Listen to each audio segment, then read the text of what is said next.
Bienvenue sur notre chaîne. N'oubliez pas de vous abonner pour ne pas manquer les nouvelles vidéos. Bon visionnage. Le jour où j'ai rencontré Suzanne était aussi ordinaire que n'importe quel autre, et pourtant son énergie a rendu cette journée inoubliable. Je venais de commencer mon premier emploi dans une petite maison d'édition et Suzanne travaillait dans le bureau voisin en tant que rédactrice. Elle est entrée en s'introduisant avec une assurance qui a illuminé la pièce, sa confiance était magnétique, et j'y ai immédiatement été sensible. À l'époque, je n'aurais jamais imaginé que cette rencontre allait changer le cours de ma vie. Au fil des mois, notre relation a évolué, passant de simples collègues à de proches amis. Nous restions souvent tard au bureau pour réfléchir à de nouvelles idées ou débattre des subtilités de la narration. Suzanne avait un don pour repérer la beauté dans un récit imparfait, et son point de vue m'incitait à penser autrement. Les soirées tardives se sont transformées en dîners, et avant longtemps, nous sommes devenus inséparables. Quand j'ai demandé Suzanne en mariage, 1 an plus tard, cela m'a semblé être la suite naturelle de notre histoire. Les fiançailles furent simples mais parfaites, un moment tranquille, partagé lors d'un pique-nique dans un parc. Nous rêvions d'un avenir rempli d'aventures communes, en nous promettant de toujours faire passer l'autre en premier. J'étais loin de me douter que ces promesses seraient un jour mises à l'épreuve d'une manière que je ne pouvais pas prévoir. Notre mariage a commencé comme un rêve. Nous avons acheté une maison modeste et construit une vie pleine de rire et de respect mutuel. Nos soirées se passaient souvent à cuisiner ensemble ou à discuter de livres, et nos week-ends étaient réservés aux randonnées ou aux visites chez des amis. C'était une existence simple, mais profondément épanouissante. J'avais le sentiment d'être en sécurité dans notre couple. Mais au fil des ans, des fissures ont commencé à apparaître. Le caractère joueur de Suzanne, que je trouvais autrefois touchant, se montrait parfois sous un jour trop séduisant, surtout lors de sorties entre amis. Je balayais ces inquiétudes d'un revers de la main, les jugeant inoffensives, et je m'appuyais sur la solidité de notre relation. Avec le recul, je me demande si je n'ai pas ignoré ces premiers signaux d'alerte. Le tournant est survenu quand Suzanne a rejoint Brockton Publishing. Elle s'est investie corps et âme dans son nouveau poste, et ses collègues louaient souvent sa créativité et son charme. J'étais fier de ses succès, mais je ne pouvais ignorer certains changements subtils dans son comportement, des heures supplémentaires, de nouvelles fréquentations qu'elle ne me présentait jamais, et cette distance grandissante qui s'installait entre nous. Bien que je sentisse un malaise, je me persuadais que ce n'était qu'un effet du stress lié à son travail exigeant. Un jour, j'ai remarqué Greg assis au bar, l'air anormalement tendu. Il m'a salué d'un sourire crispé, sa tentative de paraître détendu ne masquant pas l'énergie nerveuse qu'il dégageait. Malgré mon scepticisme, j'ai joué le jeu. J'ai pris une chope de bière comme il le suggérait, et je l'ai suivi jusqu'à une banquette isolée, au fond de la salle. Nous avons commencé par discuter de banalités, les Rays et leur piètre chance cette saison, en convenant que la 3e place serait sans doute leur meilleur résultat. Nous avons ensuite abordé les potins de la ville, un scandale tout frais impliquant le chef de cabinet du maire et un trésorier d'église dans une affaire de call girl. Greg a lancé une petite blague sur leur créativité, et j'ai ri avec lui. Pourtant, en plaisantant, je ne pouvais m'empêcher de sentir qu'il cherchait à aborder un sujet plus sérieux. Ensuite, la conversation a dérivé sur les commérages de bureau chez Brockton Publishing, là où Greg travaillait aux côtés de ma femme, Suzanne. Il a mentionné de petites promotions et quelques rivalités futiles, rien de vraiment notable. Mais en parlant, je remarquais ses gestes nerveux, il tripotait ses mains, ses yeux faisaient des allers-retours, et ses réponses étaient parfois à côté de la plaque. Clairement, il avait quelque chose sur le cœur. J'ai décidé d'arrêter de tourner autour du pot et je me suis adossé à la banquette. Alors, Greg, qu'est-ce que tu as en tête? Pourquoi tu voulais me voir? Il a hésité, visiblement mal à l'aise. Après quelques tentatives infructueuses pour commencer sa phrase, il a fini par lâcher. Écoute, Andy. Suzanne m'a dit. Sa voix s'est coupée, me laissant perplexe. Il s'est raclé la gorge avant de balancer d'un trait. Suzanne a dit que je ne devais rien te dire, que c'était un secret, mais il faut que je sache si tu es d'accord. Je l'ai fixé, complètement déconcerté. D'accord avec quoi? Il s'est agité davantage, comme si son malaise était insoutenable. Le jeu, celui que toi et Suzanne pratiquez. Elle m'a dit qu'il s'agissait de la laisser être avec d'autres hommes. Un instant, j'ai été figé, incapable de comprendre ce qu'il racontait. Greg a vite enchaîné. Elle m'a dit que vous aimiez ça tous les deux, et que garder le secret faisait partie de l'excitation. Elle m'a fait jurer de ne jamais t'en parler, mais je trouvais ça malsain de ne pas vérifier auprès de toi. J'ai senti mon estomac se contracter au fur et à mesure que ces mots pénétraient mon esprit. J'ai réussi à articuler. Donc, tu as couché avec Suzanne? L'air misérable, Greg a fait un signe affirmatif. 2 fois. Quand tu étais à Louisville, puis mardi dernier, quand nous étions tous les deux en congé. La colère et l'incrédulité se sont mêlées en moi. Et elle t'a convaincu que j'étais d'accord pour ça? Que c'était un « jeu ». Greg a hoché la tête, honteux. Elle était très convaincante. Elle disait que vous faisiez ça depuis des années. Andy, je te jure, je suis désolé. Une chape de plomb est tombée sur moi alors que j'assimilais sa confession. Au bout d'un moment, j'ai repris la parole. Greg, je n'en avais aucune idée. Je pensais être marié à une femme digne de confiance. Il avait l'air anéanti. Je ne me serais jamais approché d'elle si j'avais su. Je t'en prie, pardonne-moi, Andy. J'ai pris une profonde inspiration pour me ressaisir. Fais 2 choses pour moi. D'abord, ne couche plus jamais avec Suzanne. Jamais. Il a promis en hochant la tête, la honte se lisant sur son visage. Ensuite, ne lui dis pas qu'on a discuté. Si elle essaie de te revoir, trouve une excuse. Il me faut du temps pour comprendre tout ça. Greg a acquiescé, ses regrets visibles. Je suis désolé, Andy.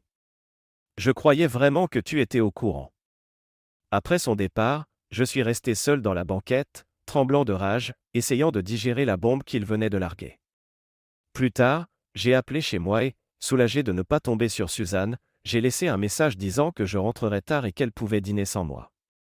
J'avais besoin de réfléchir. Je suis allé dans un dîner tout proche, j'ai commandé un burger et une salade, et j'ai à peine touché à la nourriture. Mon esprit s'emballait. Depuis 14 ans, j'avais cru être marié à une femme aimante et fidèle. Maintenant, toute notre vie, notre foyer, notre mariage me semblait faux. Je ne savais plus comment aborder Suzanne, ni quoi lui dire. Au début de notre relation, la confiance et le charme un peu coquet de Suzanne m'avaient séduit. Elle n'était pas une beauté classique, mais elle dégageait une attirance indéniable.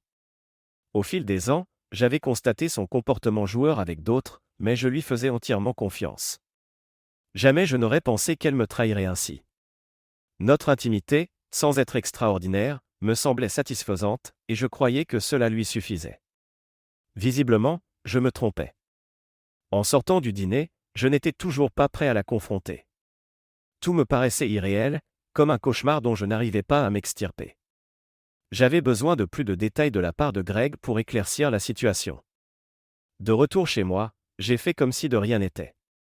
Suzanne m'a accueilli avec sa chaleur habituelle et nous avons parlé rapidement de nos journées. Plus tard, au lit, j'étais soulagé qu'elle ne cherche pas à initier quoi que ce soit, j'en aurais été incapable. Lorsqu'elle s'est endormie, je me suis écarté, ne supportant pas de la toucher.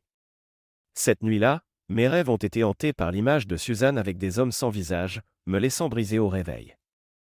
Le lendemain matin, après que Suzanne fut partie au travail, j'ai de nouveau appelé Greg. À contre-séhur, il a accepté de me revoir pour déjeuner.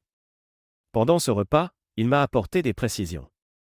Greg a raconté comment Suzanne l'avait invité à prendre un verre quelques semaines plus tôt. Elle avait flirté ouvertement, puis évoqué ce soi-disant « jeu » que nous partagions, dans lequel elle couchait avec d'autres hommes. Au début, Greg n'y avait pas cru, mais Suzanne était si insistante et donnait tant de détails qu'il avait fini par se laisser convaincre. Elle l'avait assuré que cette pratique nous excitait tous les deux. Finalement, elle l'avait invité à la rejoindre dans un motel pendant que j'étais en déplacement. Il avait suivi, pensant que c'était un arrangement consenti de ma part. Elle avait même évoqué la possibilité de le faire chez nous. Greg, mal à l'aise, avait reconnu n'avoir pas pu s'y résoudre. En l'écoutant, je sentais ma colère se raviver. La femme qu'il décrivait n'était pas celle que je croyais connaître. Je l'ai prié de continuer. Greg se tordait les mains, hésitant. Je ne vais pas entrer dans les détails crus, Andy, mais elle était très intense. On voyait clairement qu'elle aimait ça. Elle parlait beaucoup, disait que ça l'excitait de tout te raconter après. Il s'est tu, observant ma réaction. Je suis resté silencieux. Depuis combien de temps elle t'a dit qu'elle faisait ça? ai-je demandé, la mâchoire serrée. Greg a haussé les épaules. Quelques années, voire plus. Elle a mentionné d'autres partenaires avant moi, qu'elle appelait ses buddies. Elle a même dit que tu préférais qu'elle trouve de nouveaux mecs, parce que tu te lassais si ça restait le même partenaire. J'ai acquiescé d'un air fermé, agrippant le rebord de la table. Elle t'a dit comment ça a commencé? Ou qui étaient les autres? Greg a hésité. Elle a lâché quelques noms, mais ça ne me disait rien, sauf Arnold Morrison, le conseiller municipal. Mon estomac s'est noué. Oui. Elle a dit qu'ils s'étaient rencontrés lors d'un événement de Brockton Publishing. Elle essayait d'éviter des gens que tu connais. Et pourquoi toi? Ai-je insisté? Greg a paru penaud. Elle a dit qu'elle me trouvait irrésistible. Il a soupiré. Andy, je me sens comme la pire des ordures. Tu dois me détester. J'ai secoué la tête, amer. Je ne t'en veux pas, Greg. Suzanne t'a raconté un mensonge bien ficelé. Le véritable problème, c'est elle. Elle me ment depuis des années, et elle semble prendre plaisir à le faire. Greg s'est tu, tandis que mes pensées s'entrechoquaient dans mon esprit, cherchant la suite à donner. Une chose était sûre, mon mariage était terminé. Mais je voulais d'abord vérifier la version de Greg. Le soir, j'ai appelé mon meilleur ami Brian et lui ai demandé qu'on dîne ensemble. J'ai simplement laissé un mot à Suzanne lui expliquant que je rentrerais tard. Au restaurant, j'ai tout déballé devant Brian. Il a écouté sans m'interrompre, posant quelques questions pour s'assurer de bien comprendre, puis m'a tendu une serviette quand j'ai fini par craquer. « Qu'est-ce que tu comptes faire ?» m'a-t-il demandé. J'ai respiré profondément. 2 choses. D'abord, vérifier l'histoire de Greg. Je n'arrive toujours pas à y croire. Ensuite, si tout est vrai, c'est fini entre Suzanne et moi. On ne reviendra pas en arrière. Brian a hoché la tête, l'air grave. Je peux t'aider? Garde ça pour toi, s'il te plaît, ai-je dit en faisant allusion à sa femme, Emily. Tu as ma parole, a-t-il répondu. C'est sérieux, je ne dirai rien. Merci. Il y a un nom qu'a cité Greg, Arnold Morrison. J'ai besoin de le contacter. Il ne me connaît pas, mais il te parlera peut-être. Brian a haussé un sourcil. Tu penses qu'il se confiera à moi? Tu es un journaliste respecté dans le milieu politique, lui ai-je rappelé. Il aura plus confiance en toi qu'en moi. Brian a acquiescé. Nous avons convenu d'une approche pour Morrison. Avant de nous séparer, nous avons également discuté de la façon dont je devais agir avec Suzanne. Reste calme, m'a conseillé Brian. Ne lui laisse rien deviner, tant que tu ne seras pas sûr des faits. Je vais essayer, ai-je répondu, sans être certain d'y parvenir.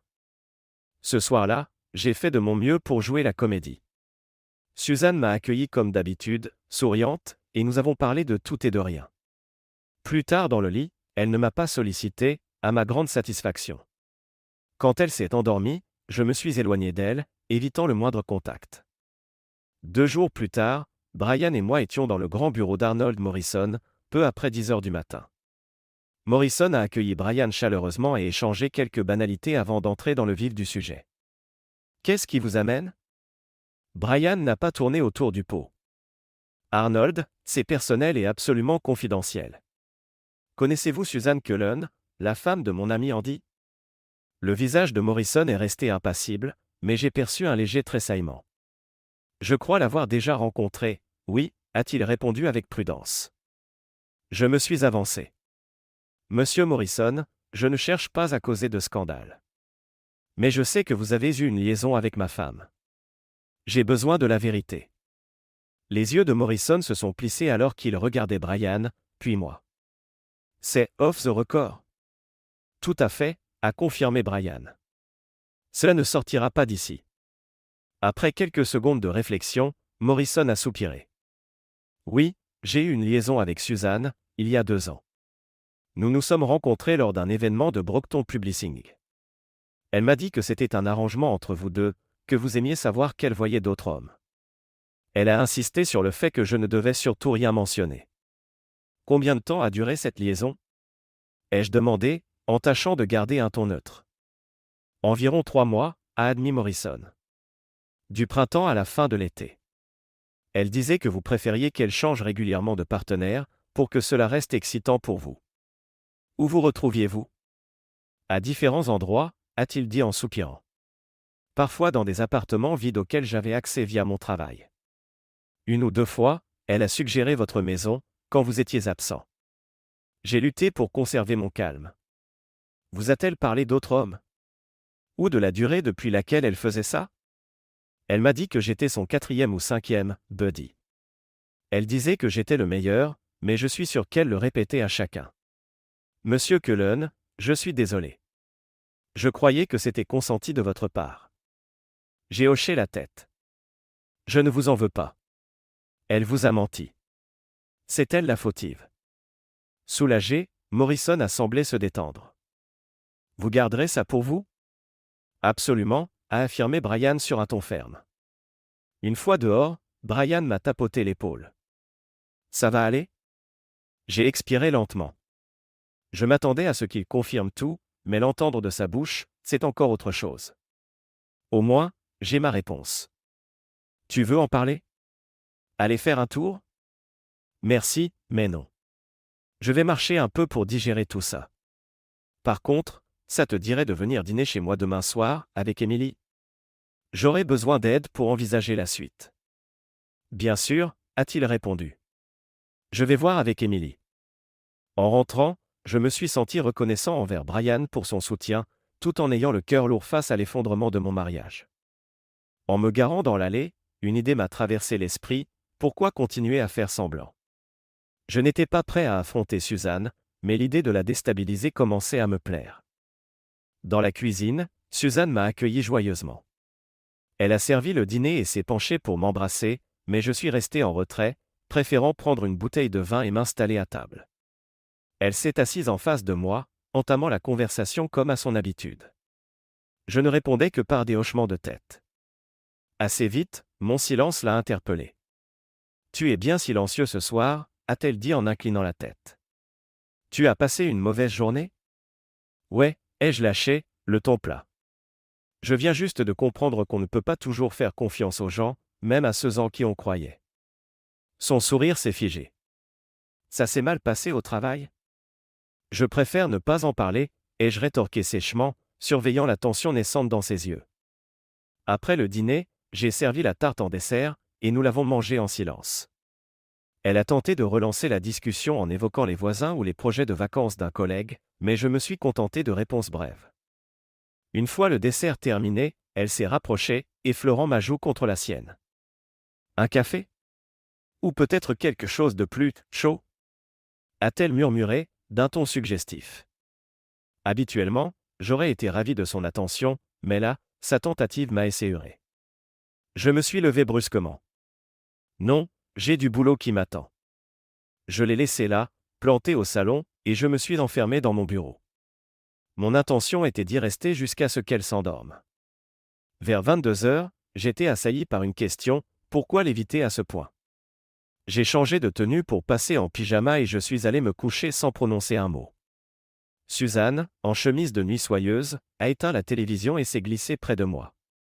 Tu as été frustrant, hier soir, a-t-elle soufflé sur un ton faussement réprobateur.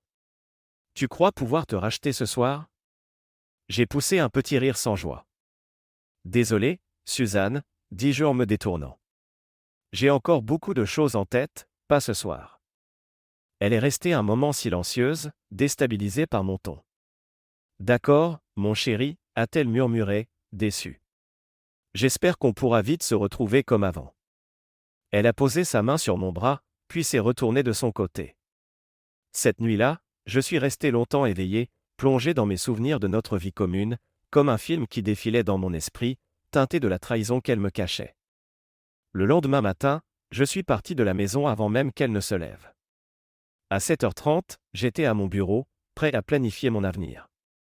J'ai commencé à faire des listes, comptes bancaires, cartes de crédit, déménagement. J'ai aussi laissé un mot à mon patron, Lionel, demandant un entretien privé à 8h15. Lionel a frappé à ma porte, et je l'ai fait entrer en fermant derrière lui. Andy, tu voulais me voir? Oui, ai-je répondu, sachant qu'il était non seulement mon patron, mais aussi un ami de confiance. C'est personnel, et j'ai besoin que tu le gardes pour toi. Je viens d'apprendre que Suzanne me trompe.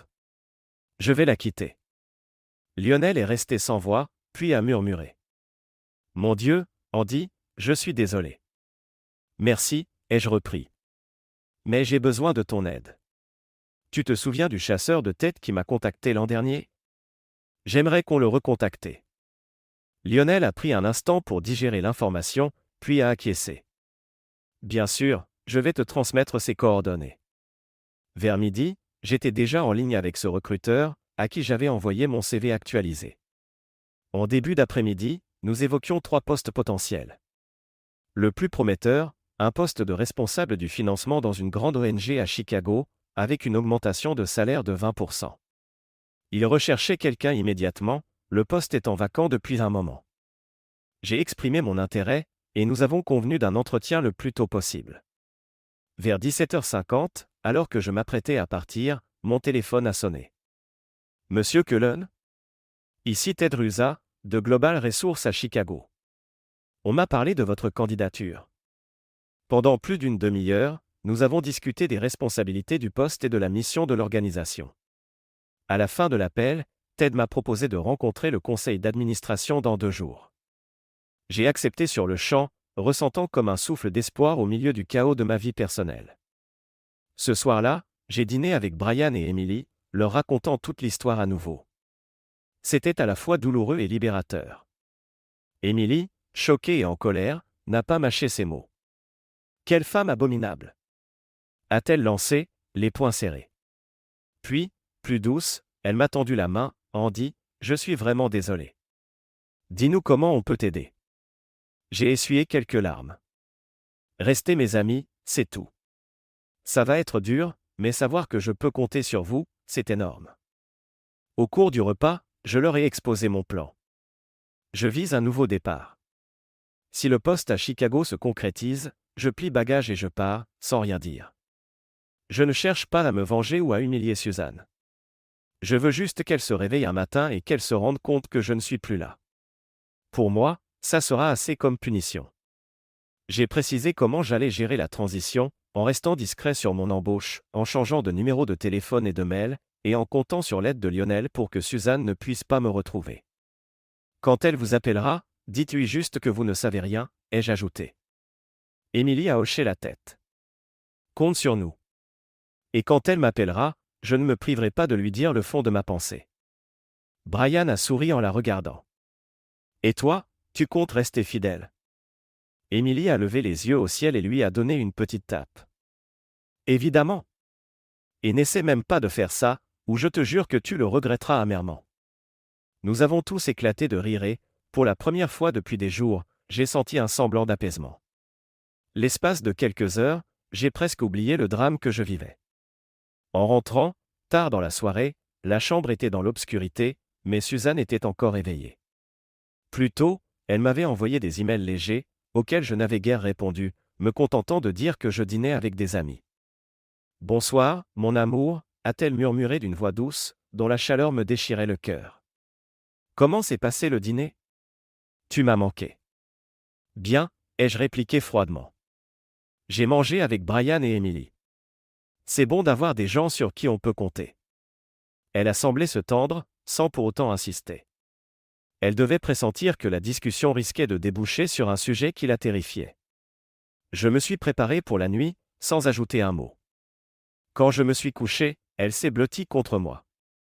Tu m'as laissé tomber, la nuit dernière, a-t-elle chuchoté d'un ton qui se voulait séducteur. Tu crois qu'on peut rattraper ça, ce soir? Je me suis contenté d'un bref ricanement. Désolé, Suzanne, ai-je répondu en me tournant de l'autre côté. J'ai trop de choses en tête. Pas ce soir. Elle n'a pas insisté, de peur d'entendre une vérité qui la dépasse. Elle est restée immobile, son malaise perceptible. De mon côté, je regardais le plafond dans le noir, assailli par les images de cette vie que je croyais parfaite, désormais salie par sa trahison. Dans les jours qui ont suivi, ma vie s'est emballée. L'entretien avec le conseil de Global Resources à Chicago s'est mieux passé que je ne l'aurais espéré. Ils m'ont fait une offre presque immédiatement, et j'ai accepté, avec une prise de poste dans 10 jours.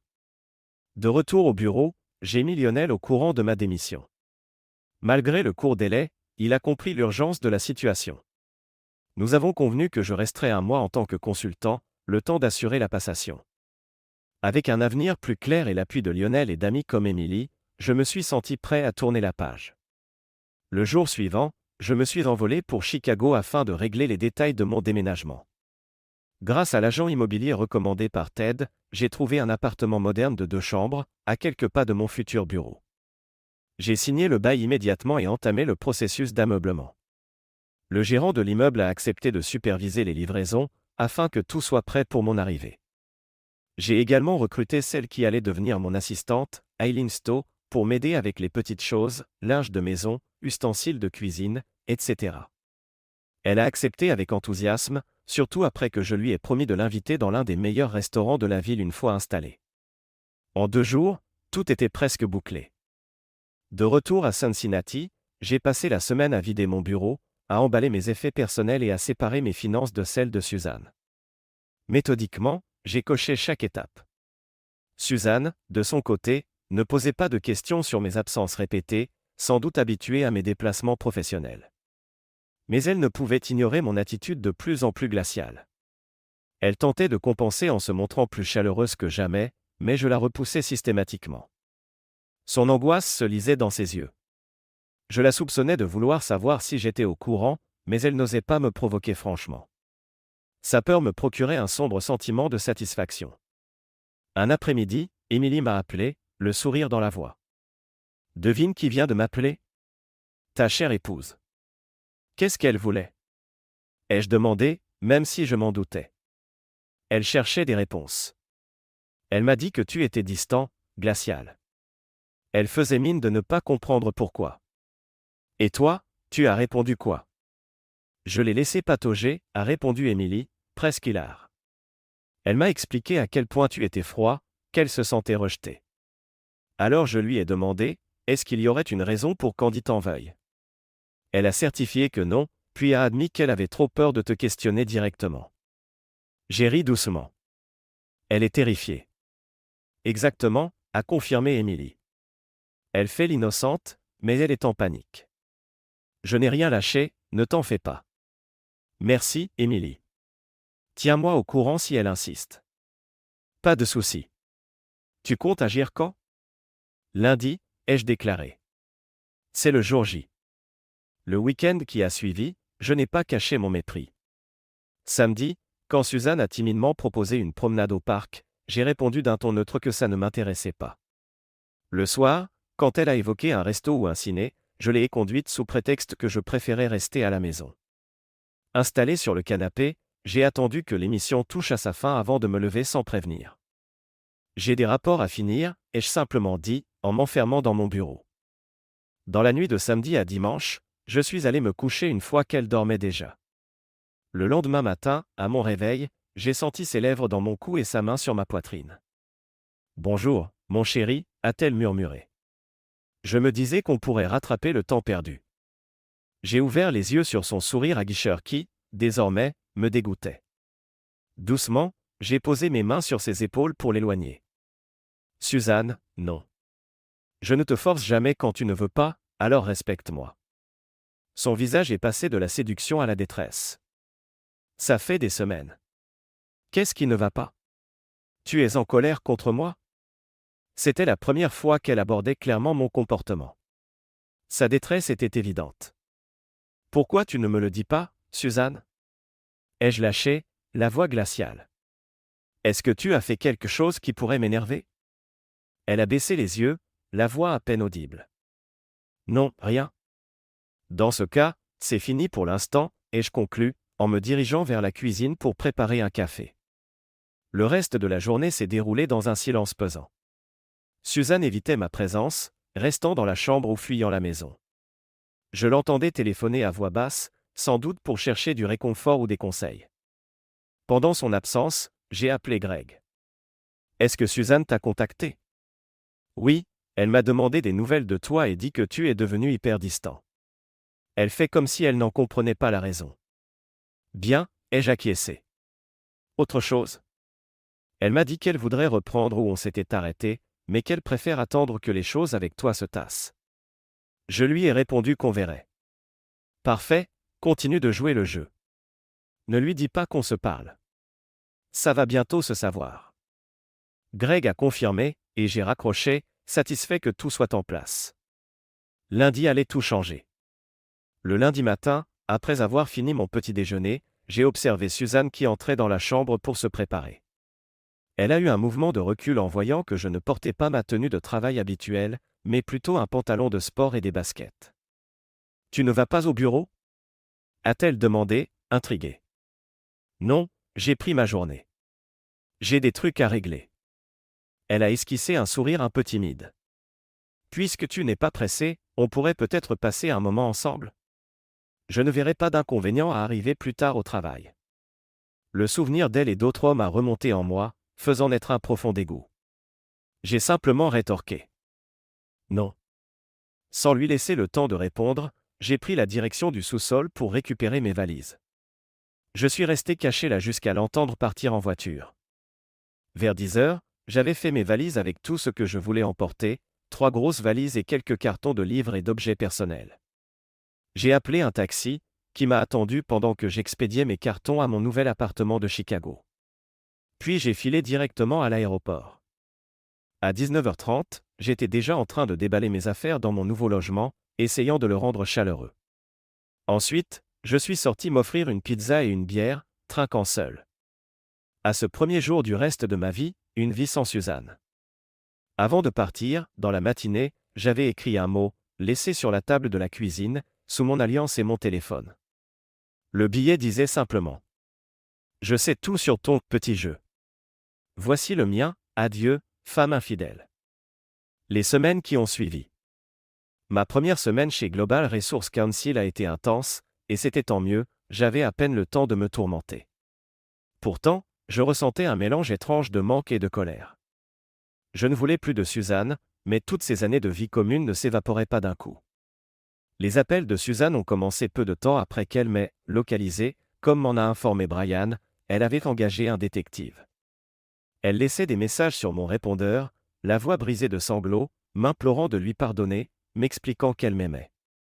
Je supprimais systématiquement ces messages.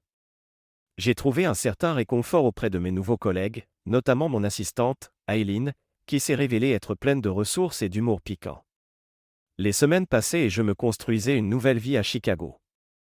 3 semaines plus tard, Brian et Emily m'ont invité à Cincinnati pour le week-end, histoire de me changer les idées. Nous avons passé la journée à nous balader en ville, puis nous sommes installés dans un bar d'hôtel pour prendre un verre. Alors, raconte-nous comment s'est passée ta dernière entrevue avec Suzanne, a demandé Emily. J'ai relaté en détail la conversation glaciale et les adieux silencieux. Brian et Emily ont ri, soulagés de me voir tourner la page. Emily a ensuite enchaîné. Tu veux savoir la dernière ? Suzanne m'a appelé jeudi. Elle était totalement paniquée, au bord de l'hystérie. Elle a même mentionné l'idée de prendre un détective privé. Ça ne m'étonne pas, ai-je répondu avec un sourire amer. Tu sais ce qui est dingue ? Elle pense encore qu'avec un peu de larmes et de contrition, elle pourrait te récupérer. Comme si tu allais pardonner des années de mensonges d'un claquement de doigts. J'ai secoué la tête, et c'est huré. Exactement. Elle ne comprend pas la gravité de ce qu'elle a fait. Avant de partir, Emily a pris un air plus sérieux. Elle m'a raconté, dans les détails, la toute première fois où elle t'a trompé. Tu veux savoir ? J'ai hoché la tête. Emily m'a décrit la scène. Suzanne avait rencontré un Anglais charmant, elle lui avait donné son numéro, et était allée le retrouver seul, tard dans la soirée. Puis ça avait dégénéré en nuit d'hôtel. Quand Emily lui avait demandé « Pourquoi ?», Suzanne avait répondu qu'elle s'ennuyait, qu'elle voulait juste de l'excitation. J'ai serré les poings, l'entendre dans la bouche d'Emily rendait la chose plus cruelle encore. Suzanne avait ensuite dit qu'elle trouvait que ces incartades pimentaient sa relation avec moi, comme si me tromper allait améliorer notre mariage. Ensuite, elle était passée d'histoires brèves à des liaisons plus longues, où parfois elle alternait pour garder de la nouveauté. Et quand un amant menaçait de tout révéler, elle inventait ce soi-disant « jeu » auquel j'aurais adhéré, histoire de se protéger. Je me suis senti vidé, presque nauséeux. Pourtant, j'ai murmuré. Je m'en doutais déjà. Mais l'entendre aussi clairement, c'est douloureux. Émilie a soupiré. Elle se rend compte de ce qu'elle a perdu, Andy. Elle a tout gâché pour quelques sensations fortes. J'ai hoché la tête. Et moi, j'ai passé des années à me bercer d'illusions. Le lendemain, je suis rentré à Chicago. Les semaines suivantes, Suzanne a fini par me retrouver, comme je m'y-attendais. J'ai reçu un message vocal larmoyant, encore une fois truffé de plates excuses et de supplications. Je l'ai supprimé. Quelques jours plus tard, à la pause déjeuner, j'ai expliqué mon plan à Eileen. Elle a éclaté de rire. J'adore. Elle mérite tout ça. Fais-moi confiance, je vais trouver la bonne personne pour t'aider. J'ai écarquillé les yeux. Vraiment? Mais qui? Tu verras. Donne-moi 2 jours. Le mercredi, je suis allé la voir à son bureau. Samedi, 13h. On fait ça à mon appartement. Eileen a hoché la tête, un sourire malin aux lèvres. Compte sur moi. Et ensuite, je veux tous les détails. Le lendemain, j'ai rappelé Suzanne et laissé un court message. C'est moi. Si tu es sérieuse dans ta volonté de t'expliquer, tu as ta chance. Samedi, à 13h, chez moi à Chicago. Ne sois ni en avance ni en retard. Tu auras 1 heure. Suzanne a rappelé quelques minutes plus tard, mais je n'ai pas décroché. J'ai quand même écouté son message, sa voix débordait de reconnaissance, presque tremblante. Elle répétait qu'elle m'aimait et qu'elle ferait tout pour réparer nos torts. Le samedi matin, j'ai passé du temps à ranger mon appartement. Je voulais que tout soit impeccable, pour marquer le contraste avec mon ancien foyer. À 12h05, on a sonné à la porte. J'ai ouvert et j'ai découvert Christina Hansen, une collègue de Global Resources, magnifique comme toujours, avec ses yeux verts perçants et ses cheveux noirs de jais. Elle portait un sac de course et me lançait un regard complice. « Salut, Andy », a-t-elle dit, amusée. Surprise. J'étais sidéré. Christina. Eileen t'a parlé d'aujourd'hui? Christina a souri en entrant. Oui. Ne t'inquiète pas, je sais ce que je fais. Tu es sûr? Ai-je demandé, encore hésitant. Elle s'est approchée, frôlant mon bras. Eileen m'a tout raconté. J'ai vécu la même chose, mon ex-fiancé m'a trompé, et j'aurais tout donné pour lui faire payer. Alors, ça me semble juste d'aider quelqu'un d'autre à obtenir sa revanche. Je suis désolé pour ce que tu as vécu, ai-je murmuré, troublé. Je te suis vraiment reconnaissant. Christina a pris un air rassurant. On va faire ça bien. Raconte-moi juste comment tu vois les choses. Nous avons discuté autour d'un sandwich, installé à la table de la cuisine. Christina n'était pas seulement superbe, elle était aussi vive d'esprit et drôle. Par moments, j'oubliais presque la raison de sa présence ici. Vers 12h45, j'ai consulté ma montre et soupiré. On approche de l'heure. Tu veux aller dans la chambre? Absolument, a-t-elle répondu. Elle s'est levée, m'a fait un clin d'œil. Détends-toi, tout va bien se passer. Avant d'entrer dans la chambre, elle a déposé un baiser sur ma joue, m'encourageant une dernière fois. J'ai senti mon cœur s'accélérer, à la fois d'angoisse et d'excitation. À 12h58, on a sonné. Je suis allé ouvrir, le cœur battant à tout rompre. Suzanne se tenait là, essayant de garder une contenance. Elle portait une robe que j'aimais beaucoup autrefois, ses cheveux soigneusement coiffés, son maquillage parfait. « Salut, Andy », a-t-elle dit d'une voix tremblante. « Entre », ai-je répondu en l'invitant à s'asseoir. « Veux-tu boire quelque chose ?» Sans attendre sa réponse, je suis allé chercher 2 sodas dans la cuisine. De retour à table, je lui ai tendu son verre. Nous nous sommes assis, face à face. Elle a tenté de prendre mes mains, mais je les ai gardées sur mes genoux. D'accord, Suzanne. Tu voulais t'expliquer. Je t'écoute, mais qu'on soit clair, je ne considère pas que tu mérites la moindre chance. Son visage s'est assombri, et elle a inspiré profondément. Andy, je suis tellement désolé. J'ai été égoïste, aveugle, stupide. Stop, les jeux interrompus sèchement. Pas de grands discours d'excuses ou de je t'aime. Parlons plutôt des faits, tu m'as trompé, pas qu'une fois, mais pendant des années, avec plein d'hommes, c'est bien ça. Suzanne a baissé la tête. Oui. Tu te rappelles nos vœux de mariage? Ai-je demandé, la voix grondante. Abandonner tous les autres? À quel moment ce serment n'a plus eu de sens pour toi? Les larmes ont commencé à lui monter aux yeux. J'ai insisté. Combien d'hommes, Suzanne? Donne-moi un nombre. Ses mains tremblaient. Je ne sais pas. 10? 20? 50? Il me faut un chiffre. Sa voix s'est brisée. Peut-être une vingtaine. J'ai hoché la tête avec une froideur calculée. Une vingtaine. Et combien de fois as-tu couché avec eux? Je ne sais pas. Réfléchis. Ai-je grondé? Fais une estimation. Après un instant, elle a soufflé, presque inaudible. 200 fois? J'ai senti un pincement au cœur, mais j'ai conservé ma façade impassible. 200 fois, répétai-je d'un ton glacial. Et parmi elles, combien ont eu lieu dans notre maison? Dans notre lit? Ses lèvres tremblaient. Peut-être 30 fois. Le silence est devenu pesant. Et alors, pourquoi je resterai ici plus longtemps? Qu'est-ce qui justifierait que je perde encore ne serait-ce qu'une seconde à tes côtés? Suzanne s'est effondrée en larmes. Parce que je t'aime, Andy.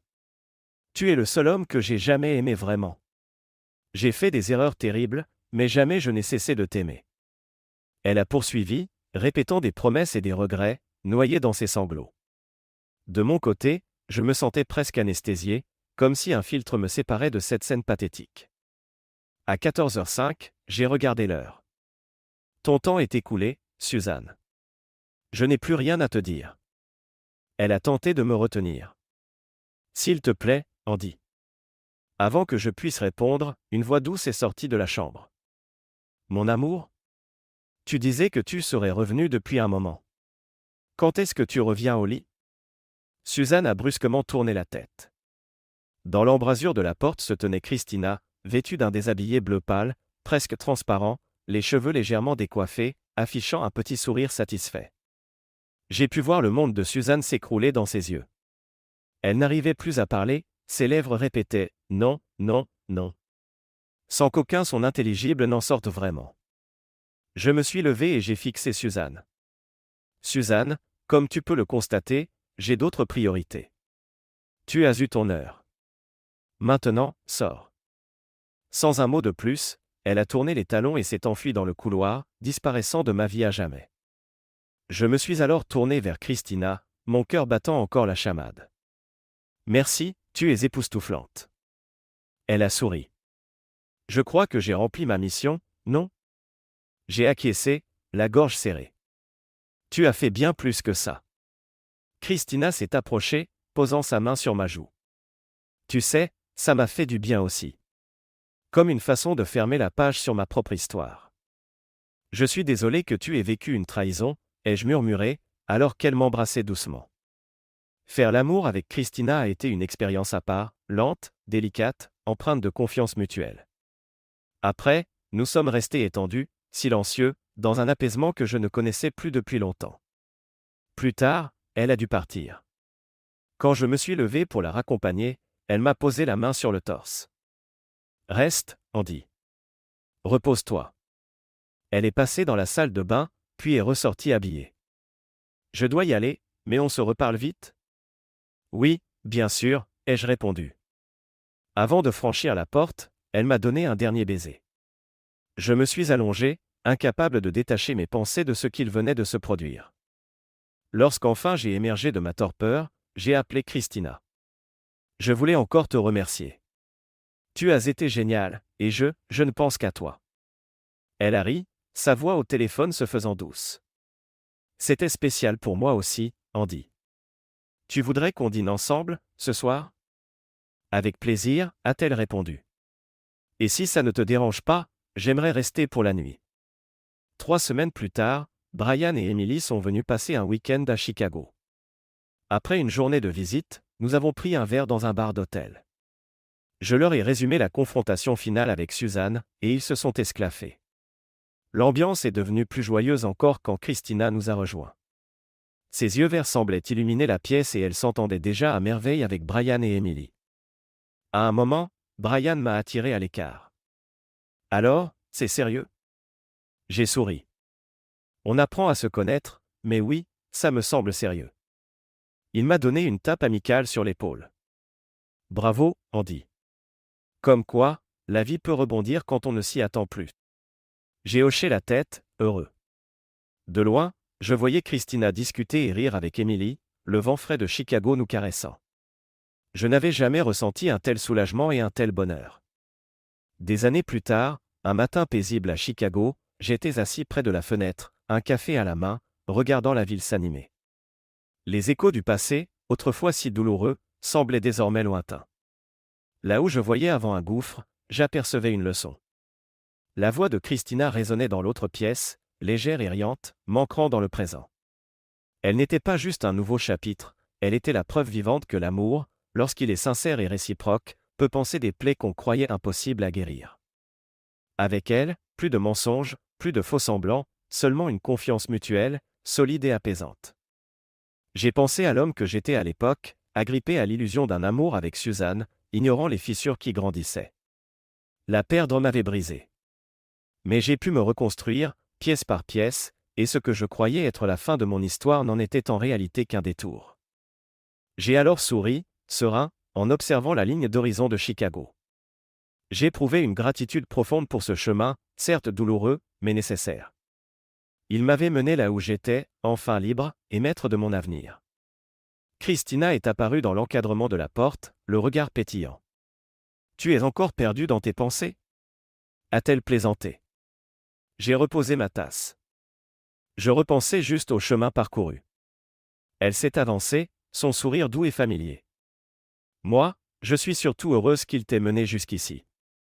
Moi aussi, ai-je murmuré, posant ma tasse pour lui prendre la main. Pour la première fois, je ne me contentais plus d'avancer, je vivais réellement, libéré des chaînes de mon passé, et confiant en l'avenir. Merci de regarder et n'oubliez pas de vous abonner pour ne pas manquer les nouvelles histoires.